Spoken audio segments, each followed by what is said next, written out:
সবচাইতে বেশি জান্নাতে প্রবেশ করাবে যে আমল, বিষ্ণু বললেন, এক হচ্ছে আল্লাহর ভয়, আরেক হচ্ছে সর্বোত্তম আচরণ। প্রিয় ভাইরা, ইসলামের মেজাজটাকে চিনে নেন, ইসলামের এসেন্সটাকে বুঝে নেন।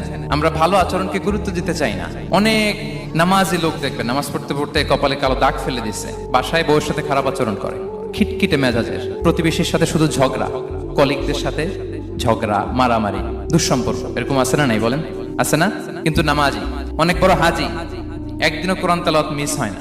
তো এত আবাদত করেও সে ইসলামের আসল এসেন্সটাকে ধরতে পারেনি। বিষ্ণু বললেন, সবচেয়ে বেশি জান্নাতে প্রবেশ করাবে যে দুটি আমল, একটি হচ্ছে তাকওয়াল্লাহ, আল্লাহর ভয়, আরেকটি হচ্ছে উত্তম আচরণ, সর্বোত্তম আচরণ। তো আমরা যেন উত্তম আচরণের অধিকারী হই, আমার স্ত্রীর সাথে যেন ভালো আচরণ করি, প্রতিবেশীর সাথে যেন ভালো আচরণ করি, ছেলে মেয়েদের সাথে যেন আমাদের অ্যাটিটিউডটা ভালো থাকে, আচরণটা ভালো থাকে, কলিগের সাথে যেন ভালো থাকে। বিশ্বনবীর আচরণ যেমন ছিল তেমন আচরণ যেন আমরা গড়ে তুলতে পারি। আওয়াজ করে পড়ুন আমিন।